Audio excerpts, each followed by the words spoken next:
At a previous IRWIN Award, I heard something from a speaker which resonated with me and touched something inside of me.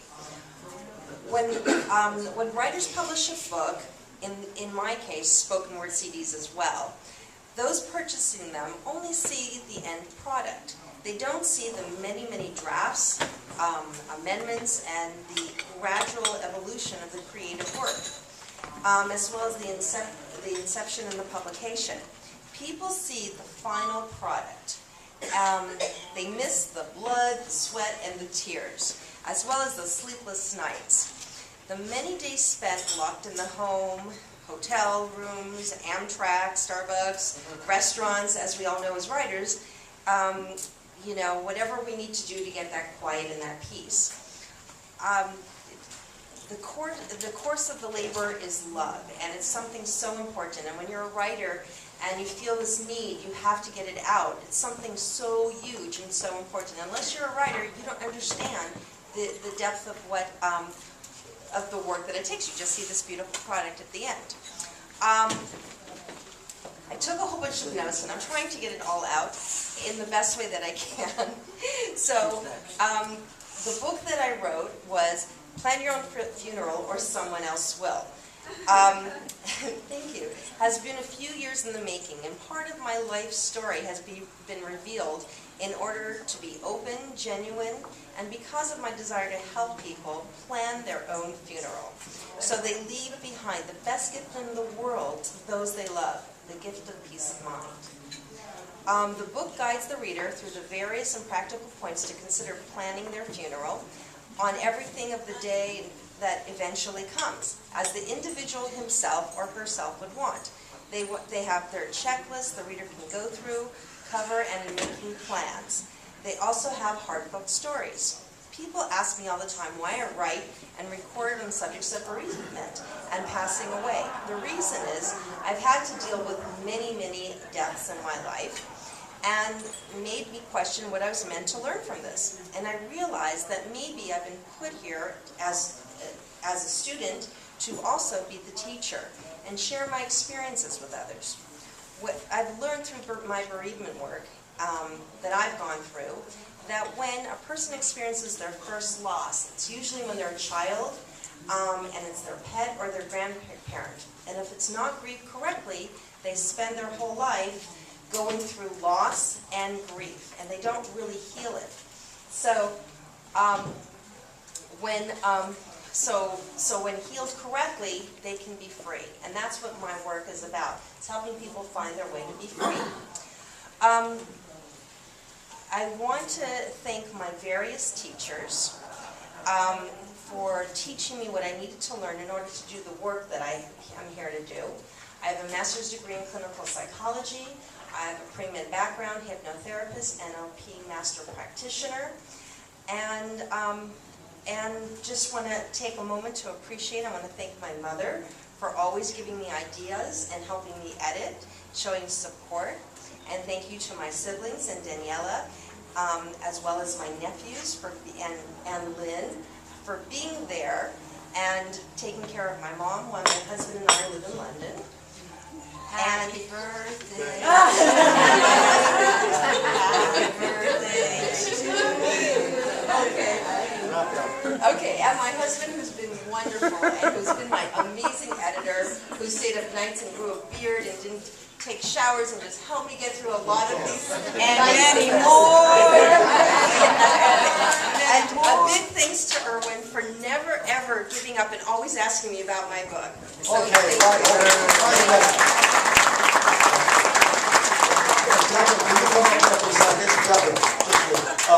Deborah and I attended the wedding of Joyce and Russell at the chic Beverly Hills Hotel about 3 years ago. Yes. See, and they said it would never last, huh?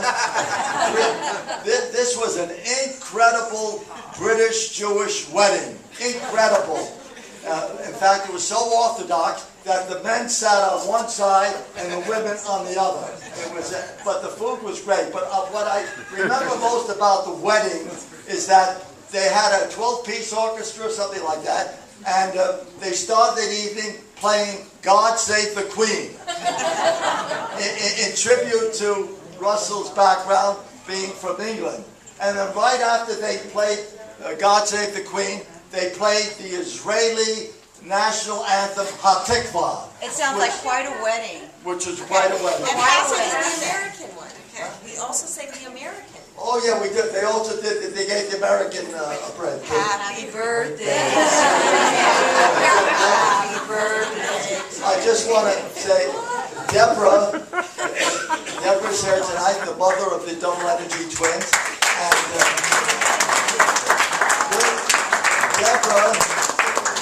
Deborah and I had our first date here at Sportsman's Lodge 56 years ago. 56 years ago.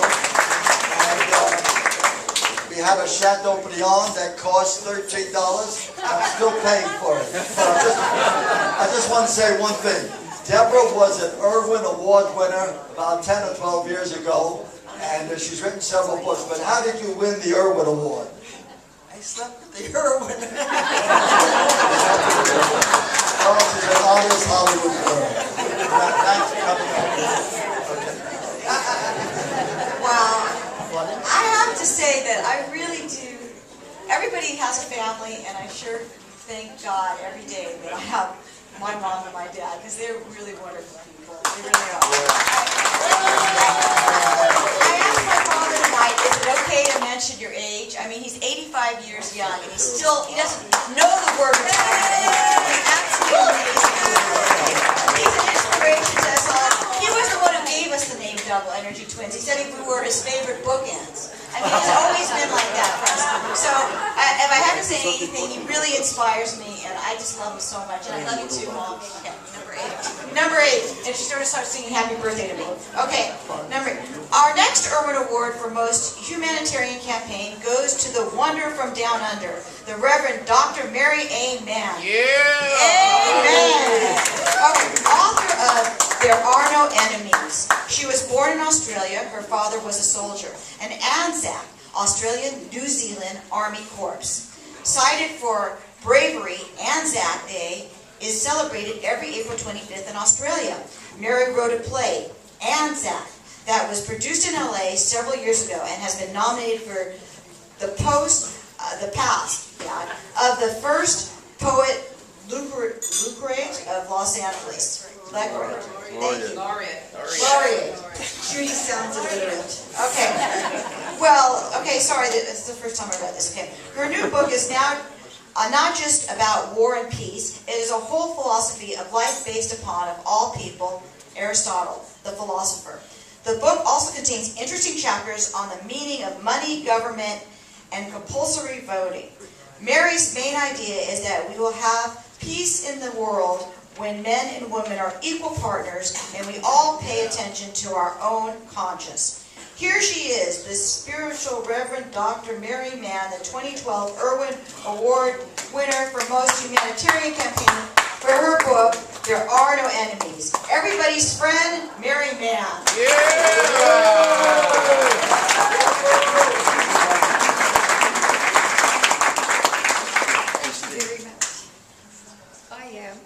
First met Irwin way back at the time of the Olympic Games, and I had done a book on Los Angeles theatre book, and so he promoted that all over the place.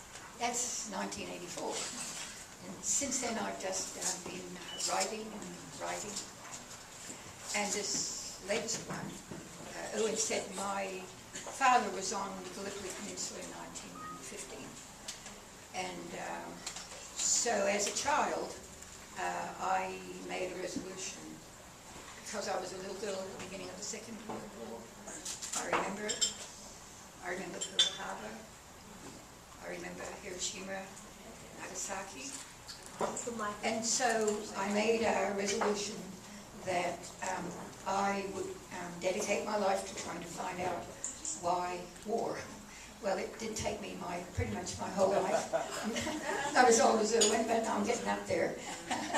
And but I think I did, by going back to Aristotle, I wrote theatre first. I wrote poetry, then I wrote plays, thinking that theatre was the way to go, but it wasn't.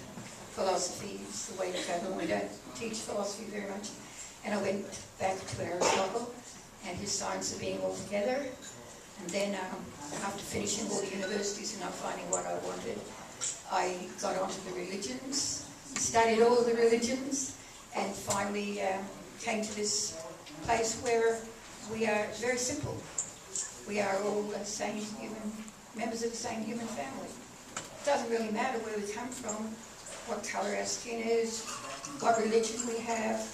We all have a conscience. And each one of our consciences makes a communal conscience and a global conscience. And it sounds very simple. It's a lot harder to do sometimes, to obey your conscience. But I also discovered that it's not war that's the problem now, it's money. And so we have to pay more attention to what money is doing to us. And one other thing I wanted to say, in Australia we have compulsory voting. And if you don't vote, you get fined. And as children, young people, we didn't like to pay the fine, that's why we voted. But then we got used to it. And you know something, if you do have compulsory voting, it's really, it helps democracy a lot. Because I happen to think we don't have democracy in this country right now. I don't think we have democracy here. I think it's all messed up with money. Okay, thank you very much.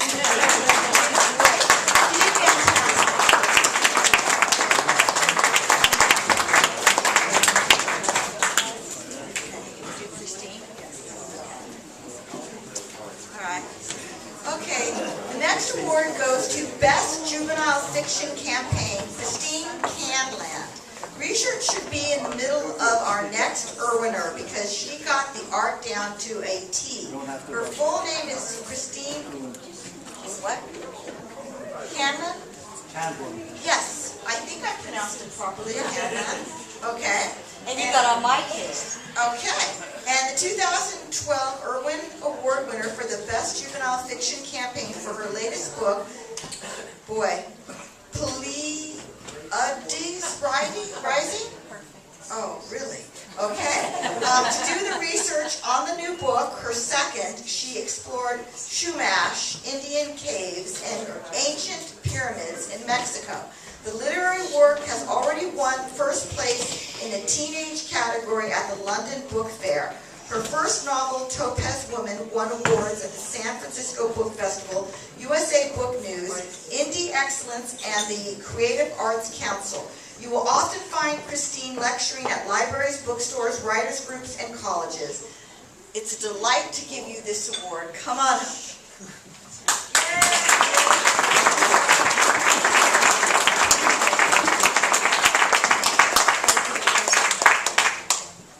Thank you all very much. I appreciate it. And thank you, Irwin, for this event. I know how much hard work went into creating it. I began writing as a teenager. I'd hunt and peck stories on my aunt's old Underwood typewriter. We're putting it closer. In college, I majored in art and psychology, taught psychology for several years, later went to law school and worked as a lawyer. But I always wanted to write but couldn't find the time. And then I retired about 10 years ago, and I remembered my early teenage stories. One was about a 17-year-old girl who lived in Malibu, and I wanted to develop that character. Pleiades Rising is about 17-year-old Maggie Marlin and her friend Will Brighton, who discover the bones of an Aztec Indian in Malibu. When Maggie decides to return the bones to Mexico, that's when the adventure begins. The title, Pleiades Rising, refers to the Pleiades, which is a cluster of stars in the constellation Taurus. In myth, the Pleiades were said to be the 7 daughters of Atlas. Sailors navigated the seas by them, and Aztecs and Mayans studied them for crop plantings and religious ceremonies. I did a lot of research on the Aztecs, the Chumash Indians, conquistadors, and astronomy. I even went up to Griffith Park and talked to astronomers. I explored a Chumash Indian cave near Santa Barbara and studied the drawings on the walls. And actually there's a fire raging around that area near Painted Cave Road, so I hope that that cave isn't damaged, because the drawings are right there on the cave walls. When I traveled to Mexico, I noticed that one of the Chumash symbols was on the pyramid of the feathered serpent in Xochicalco, and it was also on the pyramid of the sun in Teotihuacan. Wow. In Teotihuacan, which is near Mexico City, the avenue in front of the pyramids is called the Street of the Dead. Some say it looks like a runway. According to one theory, when the pyramids were constructed in 3000 BC, the Street of the Dead was built so it was aligned with the rising of the Pleiades. After all these years, the alignment will occur once again on December 21st, 2012, just weeks away. And as the date approaches, I plan to follow the events as they unfold, and so the real-life adventure continues. Thank you.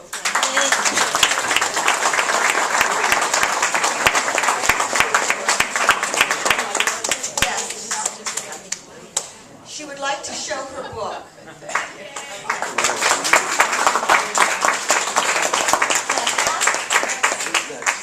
Okay.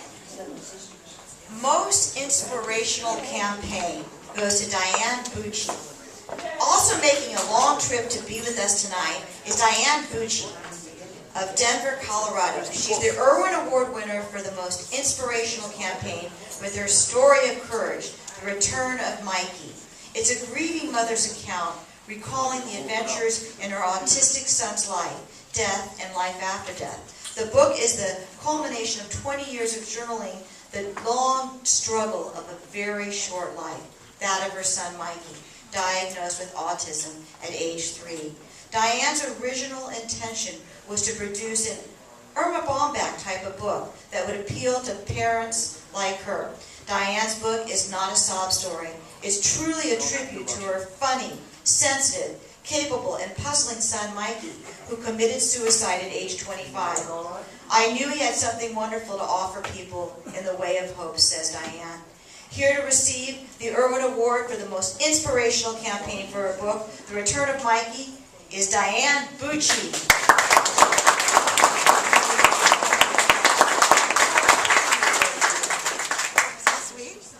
Thank you. And Irwin, my friend Chris took note of the fact that you took your first date to a hotel. That's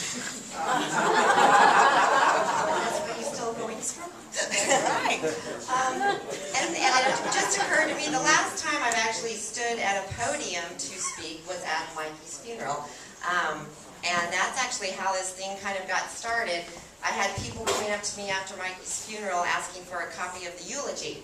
And it didn't seem odd. It actually was very gratifying to feel like Mikey's story resonated with people. And so it found its way into a local magazine. And the publisher of the magazine in Oklahoma said that they had never gotten such a large response to any story before. And they had people saying, when are you going to get his whole life story out there? And I'd actually written a lot of short, humorous stories about him when he was young, and I was the president of the Colorado Autism Society. And I'd be short on material for the newsletter, so I'd make these funny stories about him that were true, and the other parents could relate to them, and I collected them into a book. But after he apparently had a schizophrenic type of episode and shot himself in Walmart in Chakota, Oklahoma, it suddenly wasn't so funny anymore, and I shelved the book. But then things started happening, and people kept asking about when are you going to get his life story out there, and I felt pushed by Mikey himself to add on to the book. Unfortunately, the very sad part of his death, but also the life after death phenomena, which was more of a spiritual tone to the book, but it's not depressing by any means. And so Mikey, I know, is very excited with me today to have his book getting this, and we both appreciate it greatly. Thank you.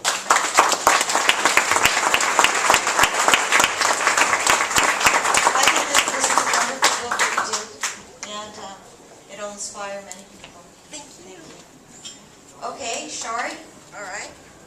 Okay, our next award goes to Most Motivational Campaign to Myrna Lynn. This woman has a lot of energy too. All the way from Detroit, Michigan comes our next IRWINner. She's the beautiful Myrna Lynn, author of The 10-Second Diet, who lives up fully to the theme of, wait, 10 seconds? Oh, no. I'm just following what you wrote, IRWINner. Okay, who lives up fully to the theme of her IRWIN Award for Best Motivational Campaign. She knows how to get things going in a natural way and fast, and no waste of time. She says you can change your life for the better in just 10 seconds, and her book has the answers. It's a how-to manual for life, and it's so easy she swears by it. Myrna Lynn has had a successful career as a professional international model and actress. She was in an ABC primetime sitcom and was a Shakespearean actress at the Globe Theater. She has guested on countless radio and TV shows throughout the U.S. and her book. Tonight she's accompanied by her son Billy Weissman from Detroit. She's most deserving of the 2012 IRWIN Award for Best Motivational Campaign for her 10-Second Diet book. Congratulations.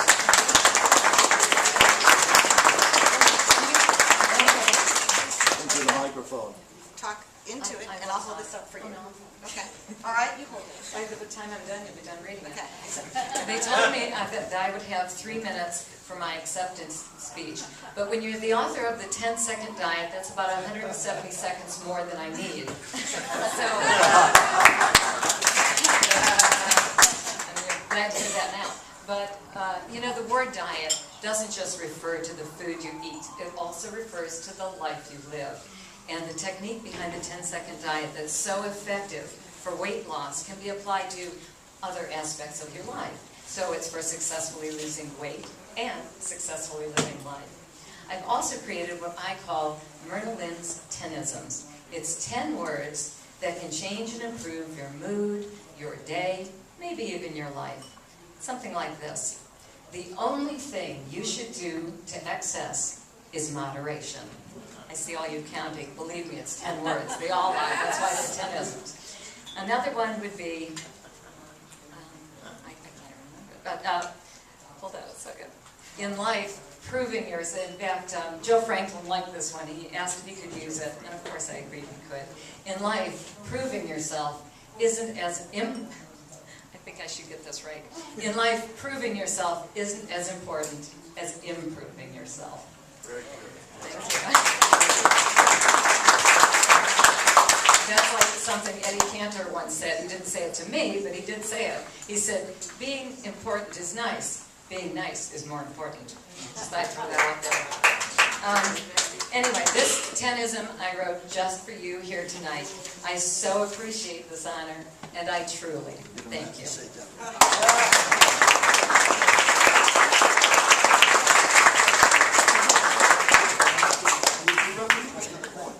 Okay. Best Romance Campaign, Violetta Barrett. Whoever said Love Springs Eternal must have had our next IRWINner in mind. Viola Barrett, author of First Love, Just Once in a Lifetime, a memoir. She's the IRWIN Award winner for Best Romance Campaign of the Year. Her heartfelt story centers around a relationship like no other, of course. That was launched in 1956 when she, a New Yorker, visited Mexico and met a gentleman named Jorge, or George. But the two shared a forbidden passion for 5 decades without seeing each other. True love, she says, is ageless and eternal. Violetta feels a movie looms for her literary work, which is now in English and Spanish. She could not have been with us tonight, so Maxwell Kilsoff will be accepting her award. Yes, he's the lead guitarist in the band Kilsoff. Oh, yeah. Whoa!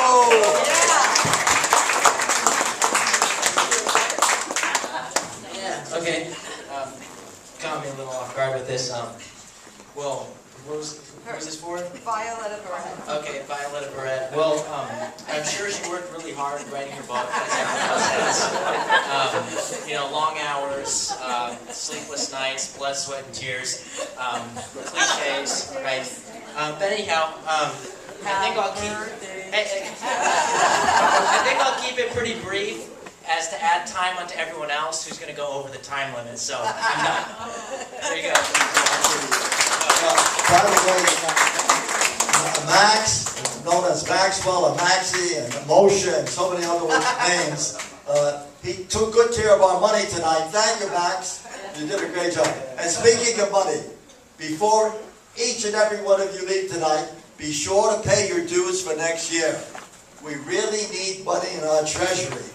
And if you pay tonight, it's only $35 instead of $40. Believe me, I want to go to that on that trip to Europe very badly. So pay your dues tonight. All right. All right, final. Okay.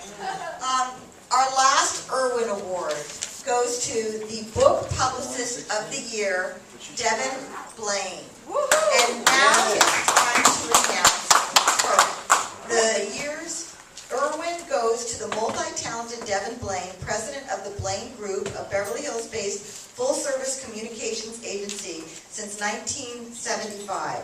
We honor Devin tonight specifically for the international campaign the Blaine Group has waged on behalf of Abbey Road to Ziggy Stardust by Ken Scott and Bobby Owalski.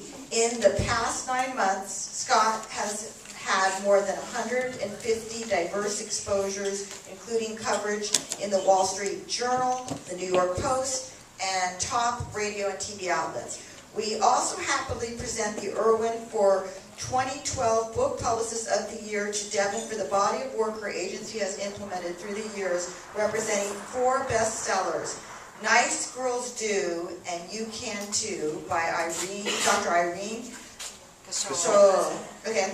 On a Clear Day, You Can See General Motors by J. Patrick Wright, Meg by Steve Alton, and Natural Cures They Don't Want You to Know About by Kevin Trudeau. A big round of applause for the Book Publicist of the Year, Devin Blaine. Devin, it's all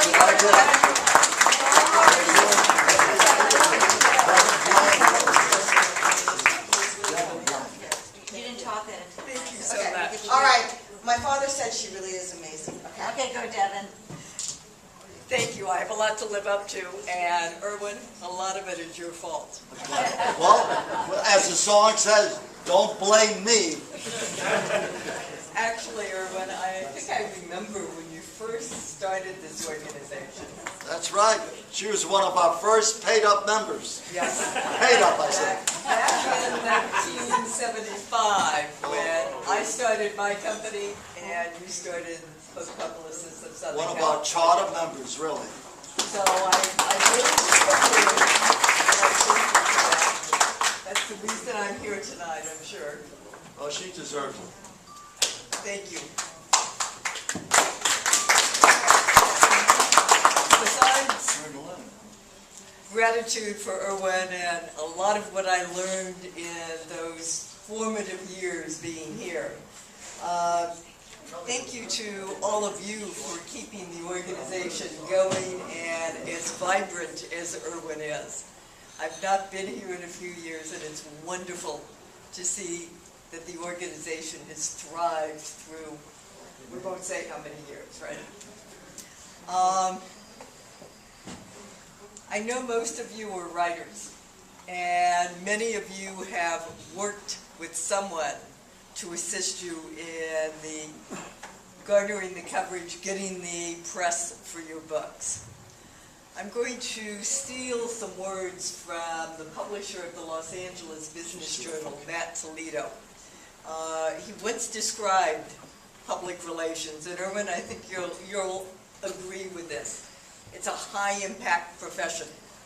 You're a hero for 3 seconds, and you need an appetite for high intensity. I don't think anyone can describe PR any better than that. I remember as a kid, after high school, I'd walk to my parents' small neighborhood grocery store, very often going to the library either after checking in at the store or on the way there from school. I loved books. I read a lot as a kid. It was an escape for me. And I still love books today. I love working with authors. We also do a lot of work with fast-track emerging growth companies, entrepreneurs. And there's really a parallel between authors and entrepreneurs, and it's the passion for what they do, the belief in what they do. And that is so exciting and so stimulating to me. It makes getting up and going to work every day worth it. Irwin asked me to bring some of the books that we're working with. I'll hold them up for you. So actually, I was going to do something a little different. I thought I might give back tonight, too. Abbey Road to Ziggy Stardust, a fabulous memoir. Tough not to get great coverage for someone who was one of the 5 main sound engineers for the Beatles. Started his career at Abbey Road when he was 16, and subsequently worked with Devo, America, Missing Persons, a cadre of classic rock acts, including producing 4 albums with David Bowie, including Ziggy Stardust. And he's worked with a comparable number of jazz groups. So an extraordinary, almost 50-year career. Quick, who's the biggest music fan here tonight? Max Gilstoff. Max. Max. That is literally the biggest. Max, this is yours. Max.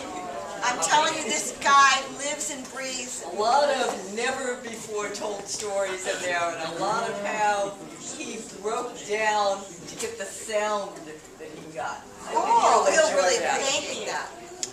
My pleasure. We just started work with a woman who's a farmer in the Panhandle in Texas. And 2.5 years ago, her husband was in a very serious ATV accident, and 6 days later, she was forced to pull the plug. She had real challenges answering the questions of their 2.5-year-old daughter. And she searched for a book that would help. Didn't find anything. So she's written it. My Daddy is in Heaven with Jesus. And it's a book that market research has tested resonates with adults as well as with very young children. I hate to ask, but there must be someone in the audience who, if they haven't experienced loss recently, or someone in their family has, they have a friend who has, who could benefit from this. This lady over here. That's really sweet of you. It's about giving. Really. It's my pleasure. I was really touched to hear Mikey's story tonight. We've had the pleasure for the last year of working with the author of Am I Still Autistic? And this was someone who had a much more positive outcome. Diagnosed as severely autistic and slightly mentally retarded at 18 months of age. His parents were told that with a lot of therapy, he might one day be able to hold a menial job, maybe work on an assembly line, but that he would never be able to live unassisted. At 22, he co-founded a customer management relationship firm with a partner. Today, at 37, he's happily married. He's CEO of the company, which is a multi-million-dollar national company, and he basically does all of the sales. The book is essentially his memoir, largely written from the notes his very stubborn Jewish mother who refused to accept a diagnosis of autism kept. And the only sad part of the story, if there is that his 7-year-old son is autistic. John's mission is to bring hope to families who have someone who's autistic. We all know someone who is, unfortunately.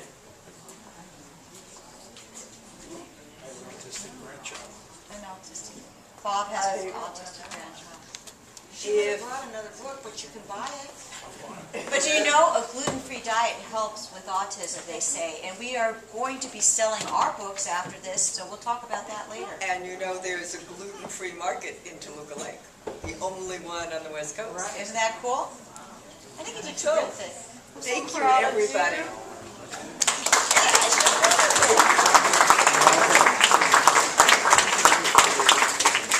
Okay, that about winds it up. It's almost 9:30. It's past your bedtime, I realize. But wait a minute, folks. What about a nice round of applause for the double energy twins?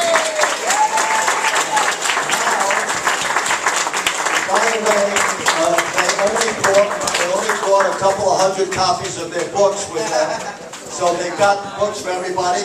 If you want the latest book, the Ultimate Allergy-Free Snack Book, they'll autograph it for you. On their previous book that caused a little furor in the United States, the Double Energy Diet, $15 each or 2 for $25. And you So, also, Shari and I also represent Derma E body care products, and we have a bunch of them, the free samples right there for you in the front. So we'd love to sign the book for you. Maybe you have a friend that is gluten-free, dairy-free, or allergic to soy, diabetes, cancer. So we'd love to sign the books for you, autograph copies here. We'll let them talk. go to the table, and I'm sure if you want books of any of the other authors, just talk to them or get everything on Amazon.com. So we'll see you December 12th, right? Okay, thank you.